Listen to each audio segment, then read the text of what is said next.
में जयते। आज इस कार्यक्रम में हम आपको सुनवा रहे हैं मधुमेह विशेषज्ञ डॉक्टर नीरज खन्ना से पांडुरंग पुराणिक की बातचीत।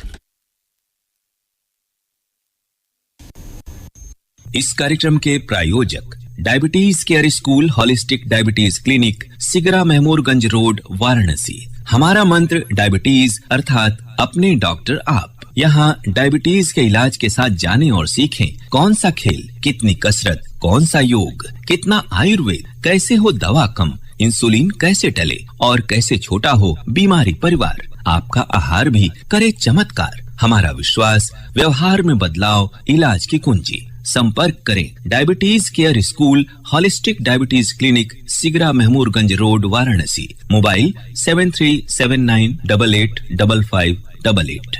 श्रोताओं नमस्कार, स्वास्थ्य में जयते कार्यक्रम और मैं हूं ध्वनिमित्र पांडुरंग पुराणिक। हमारे साथ हर बार की तरह वरिष्ठ मधुमेह विशेषज्ञ और समाज सेवी डॉक्टर नीरज खन्ना हैं। डॉक्टर साहब बहुत बहुत स्वागत कर रहे हैं आपका, नमस्कार। जी शुक्रिया। और सावन भी बीतने को ही आ गया जी, भादों की आहट शुरू हो गई है, लेकिन हमारी जो खटखटाहट है जी वो ऊपर सुनी नहीं जा रही है।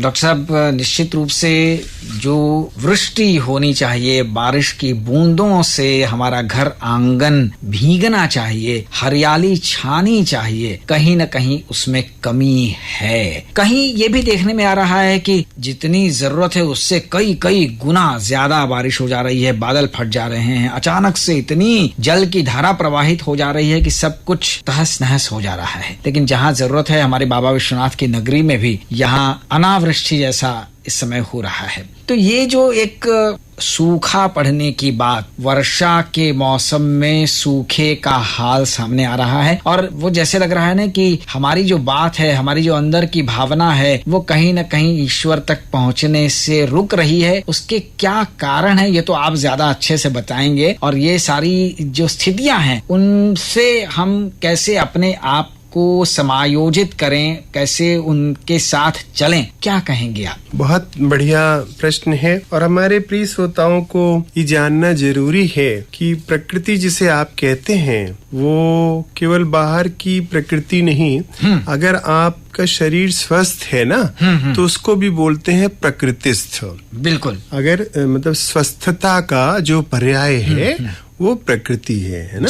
अगर आप स्वस्थ हैं तो बोलते हैं कि इनका शरीर प्रकृतिस्थ है, अपनी प्रकृति में है। बिल्कुल। है तो आपकी बाहर की प्रकृति का सीधा रिश्ता हमारे शरीर के स्वास्थ्य या प्रकृति पे पड़ता है जी। ये बात जानना चाहिए। आपने एक बहुत बढ़िया बात अभी कही कि ऐसा क्यों हो रहा है।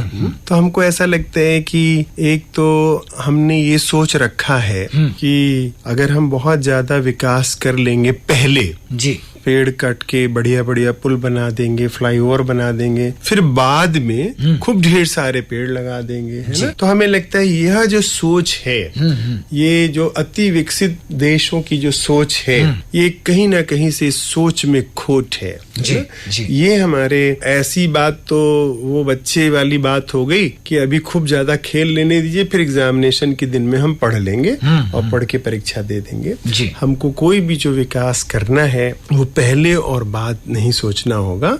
प्रकृति को हम कम से कम क्षरण करें, प्रकृति का हम कम से कम नुकसान करें, पेड़ हम कम से कम काटें, और बल्कि योजना तो ये होनी चाहिए कि जितने पेड़ हमें काटने हैं उतने पेड़ हम पहले ही लगा चुके हों जी, तब हम उन पेड़ काटने की बात करें। तो जो आप पहले नुकसान कर दे रहे हैं और उसकी वजह से आप तो ऐसा सोचे कि पहले जान ले लेते हैं फिर बाद में जान दे देंगे, है ना। ऐसा संभव नहीं है। तो प्रकृति का जो अंधाधुंध दोहन किया जा रहा है जी, हमें लगता है कि इस विषय पे एक गहन चिंतन होना चाहिए। और अभी हमारी जो नवोदित राष्ट्रपति जी आई हैं जी, उन्होंने अपने पहले ही भाषण में ये बात कही कि हमारा मुख्य ध्येय होगा प्रकृति के साथ विकास के बात को हम ज्यादा समझें जी। और पूरे विश्व के पटल पे कहीं ना कहीं अगर मानव जीवन को संकट कहीं गहरा रहा है तो ये प्रकृति का जो विपर्य है ये हमें ऐसा लगता है कि ये हमको यहाँ पे भी नुकसान पहुंचा रहा है। और ऐसा लगता है कि जैसे बाहर जल वर्षा का सूखा है और कहीं ना कहीं अंदर भाव वर्षा का सूखा है ना? वाह, जी। अभी हमने कुछ दिन पहले अपने आराम के क्षणों में जब हम एक चाय वाले की दुकान पे गए थे चाय पीने के लिए, जी, जी। तो वहाँ पे एक वयोवृद्ध 85 वर्ष के बुजुर्ग भी बैठे हुए थे।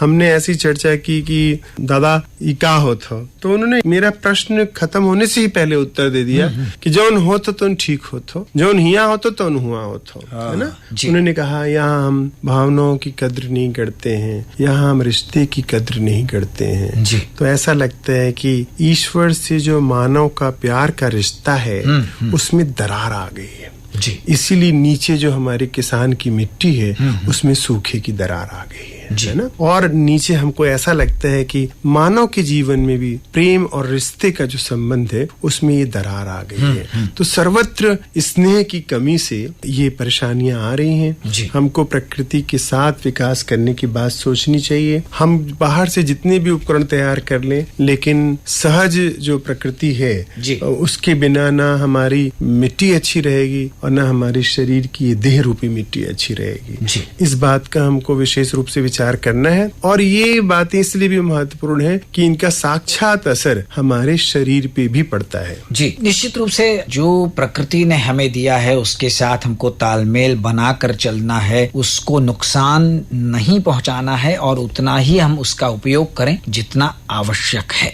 डॉक्टर नीरज खन्ना जी, शरीर के स्वास्थ्य की बात जब हम करते हैं तो आप मधुमेह विशेषज्ञ हैं। डायबिटीज और ब्लड प्रेशर जैसी समस्याओं से भी जब हमारे शरीर में असंतुलन होता है तो हमको उनका भी सामना करना पड़ता है। ऐसे में स्वास्थ्य रक्षा की दृष्टि से कुछ एहतियात, कुछ उपाय होंगे जो आप बताएं। देखिए, ये जो ऋतु विपर्य है, मौसम की जो विपरीतता है, वर्षा ऋतु में वर्षा का ना होना, इससे शरीर में एक तनाव उत्पन्न हो जाता है और हमारे शरीर में जो हार्मोन का जो संतुलन है वो बिगड़ जाता है ना? जैसे फसल चक्र बिगड़ता है वैसे हार्मोन चक्र बिगड़ता है। और ऐसे में जो तनाव उत्पन्न करने वाले एड्रेलिन, नॉन एड्रेलिन हार्मोन्स हैं वो ज्यादा शरीर में बनने लगते हैं। इसकी वजह से बहुत ज्यादा गर्मी लगना, पसीना होना, ब्लड प्रेशर बढ़ना और तनाव जनित मधुमेह यानी कि रक्त शर्करा बढ़ने की संभावना रहती है। अब आप देखिए 60 से 70% आबादी हमारी कृषि पे आधारित है ना? अब जिसने धान की नर्सरी बना के अपना काम शुरू किया है और वर्षा जब सवेरे सो के उठता है और उसे फिर वर्षा का कोई अंदेशा नहीं दिखाई देता है तो फिर उसके माथे पे बल पड़ता है, उसको दिन रात नींद नहीं आती है, तो नींद ना आना, ब्लड प्रेशर बढ़ जाना, ब्लड शुगर बढ़ जाना, और ये कुछ ऐसी चीजें हैं जिनका आप औषधि से उपचार कर तो सकते हैं, लेकिन चूंकि जैसे पैर में कांटा चुभा ही हो तो चप्पल बदलने से काम नहीं चलता है। तो प्रकृति का साथ ना देने से दिन रात की ये चिंता जो है वो कभी कभी ब्लड प्रेशर इतना ज्यादा बढ़ सकता है कि इससे लकवा इत्यादि का अटैक भी हो सकता है। तो जो डॉक्टर लोग इलाज करते हैं या जो रोगी हमारा कार्यक्रम सुन रहे हैं वो विशेष रूप से ब्लड प्रेशर और शुगर को नियंत्रित करने की बात सीखेंगे। और चिकित्सक से ये सलाह है हमारी इस कार्यक्रम के माध्यम से कि रोगों के इलाज के साथ साथ रोगी के मानसिक तनाव को कम करने के लिए जो भी सलाह और औषधि दी जाए वो इन दवाइयों के साथ जरूर उनका तालमेल रखा जाए, जिससे तनाव थोड़ा नियंत्रित में हो, तो तनाव जनित ये अचानक होने वाली बीमारियां ना बढ़े। वर्षा ऋतु में डॉक्टर साहब ऐसे जो रोगी हैं खास उनको क्या ध्यान रखना चाहिए? देखिए, वर्षा ऋतु में जो ऐसे रोगी हैं उनके एक तो हमने ये गंभीर रोगियों की बात कही और दूसरे ये ऋतु जो होती है विशेष रूप से इसमें थोड़ा बारिश भी होती है, गर्मी भी होती है, उमस भी होती है, तो ये वायरस बैक्टीरिया के लिए बड़ा अच्छा माहौल होता है। तो वायरल फीवर प्रकोप होने की संभावना रहती है। घर घर ऐसे ऐसे फोन आते भी रहते हैं कि वायरल फीवर हो रहा है। यह हम एक बात और विशेष रूप से आगाह करना चाहते हैं कि इसी वायरल फीवर में कोई वायरल फीवर कोविड जैसा भी हो सकता है। तो जिन लोगों ने अपनी कोविड की एहतियाती डोज नहीं लगवाई है, तीसरा टीका, वो जरूर लगवा ले, क्योंकि बहुत से ऐसे रोगी हैं जिनको कोविड जैसे लक्षण हो रहे हैं लेकिन वो उसको साधारण मौसम जनित वायरल फीवर समझ करके वो उसका ध्यान नहीं दे रहे हैं। तो घर घर में जहाँ भी वायरल बीमारियां हैं, किसी को बुखार है तो यहाँ पे ये भी सोचे कि कोविड जैसे उपाय जरूर कर ले, अर्थात जो रोगी को वायरल फीवर है उससे थोड़ी दूरी बना के रखे, उनको आइसोलेशन यानी कि एकांत में रखा जाए और घर के बाकी लोग भी जिन्होंने एहतियातिक डोज नहीं लगवाई है वो जरूर लगवा लें। जी, तो बहुत अच्छी बात और बहुत नेक सलाह इस कार्यक्रम के माध्यम से पहुंच रही है श्रोताओं तक। डॉक्टर नीरज खन्ना जी, आज 7 अगस्त का दिन है और 7 अगस्त के दिन राष्ट्रीय हथकरघा दिवस भी मनाया जाता है। हथकरघे की उपयोगिता हमारे समाज के लिए कितनी है ये सब जानते हैं। आप क्या सोचते हैं इस पर? देखिए, हथकरघा शब्द में जो हाथ शब्द लगा हुआ है, हमको ऐसा लगता है कि जैसे प्लास्टिक के फूलों की माला बिकती है और हाथ से चुने हुए फूलों की माला बिकती है, लेकिन हम मंदिर में जाते हैं तो चढ़ाते ही है हाथों से चुनी हुई माला, है ना। तो हथकरघा का महत्व प्राकृतिक पुष्पों की तरह रखा जाए। जिस व्यक्ति ने अपना खून पसीना लगा के हाथों से कुछ आपके लिए कपड़ा बना है, वो इतना ही पवित्र है, उतना ही शुद्ध है जितना कि फूलों की, असली फूलों की माला भगवान को प्रिय है। ये भाव हम संक्षेप में कहना चाहते होना चाहिए। और हस्त निर्मित, हस्तकरघा के माध्यम से हस्त निर्मित सारी चीजों को हमें सम्मान और शुद्धता की दृष्टि से देखना चाहिए। और हमें तो ऐसा लगता है कि शायद एक प्रभु की उपासना का यह भी एक तरीका हो सकता है कि तन स्वेद स्निग्ध हो, तन स्वेद स्निग्ध हो, मन स्नेह सिग्ध हो, है ना, और नेत्र जल स्निग्ध हो। और ये जो तन, मन और नेत्र की जो स्निग्धता है ना, यही प्रभु को प्यारी है और यही हमारी सारी दुनिया को प्यारी है। ये प्रेम की तरफ द्योतक है। तो हाथ से बना हुआ माँ के हाथ का खाना, बहन के हाथ का खाना और हाथों से बने हुए कपड़ों को पहनना, ये सब प्रेम हमारे हृदय में केवल हमको कपड़े का एहसास नहीं, हमारे रक्त में प्रेम का संचार करता है। बिल्कुल। तो हमारे जो बुनकर हैं उनके प्रति भी हमारा स्नेह, हमारा प्रेम झलकता रहे, प्रदर्शित होता रहे और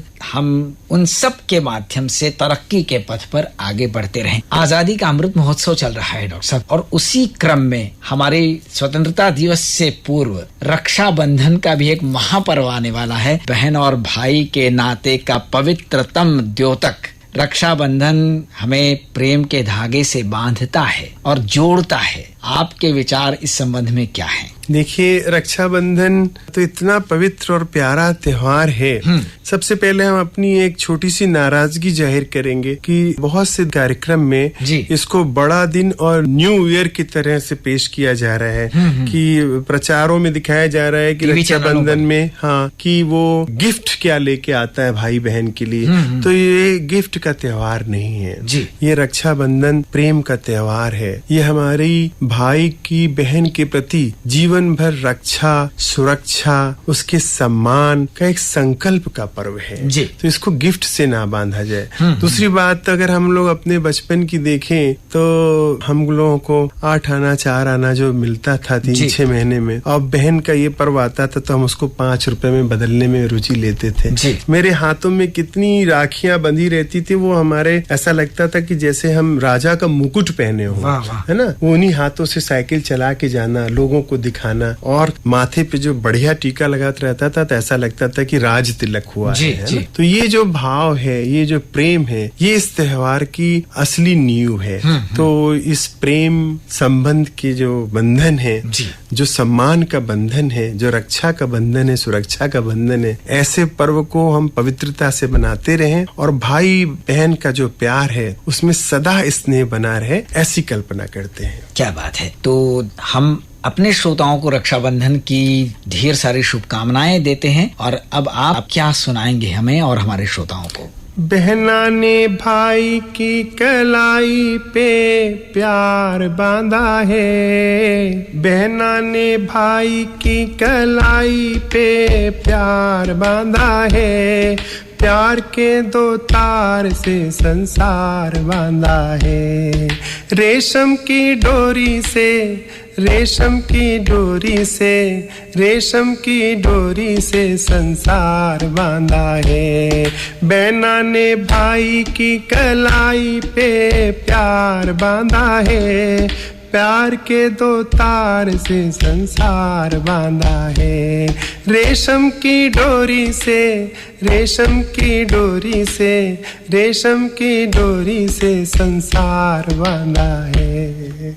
वाह, क्या बात है। तो अब वक्त आ गया है कि हम डॉक्टर नीरज खन्ना जी को ढेर सारा धन्यवाद दे दें। ध्वनि मित्र पांडुरंग पुराणिक को अब दीजिए अनुमति। नमस्कार। शुक्रिया। इस कार्यक्रम के प्रायोजक diabetes care school holistic diabetes clinic Sigra Mahmoorganj road Varanasi. हमारा मंत्र डायबिटीज अर्थात अपने डॉक्टर आप। यहाँ डायबिटीज के इलाज के साथ जानें और सीखें कौन सा खेल, कितनी कसरत, कौन सा योग, कितना आयुर्वेद, कैसे हो दवा कम, इंसुलिन कैसे टले और कैसे छोटा हो बीमारी परिवार। आपका आहार भी करे चमत्कार। हमारा विश्वास, व्यवहार में बदलाव, इलाज की कुंजी। संपर्क करें diabetes care school holistic diabetes clinic Sigra Mahmoorganj road Varanasi. Mobile 7379885588।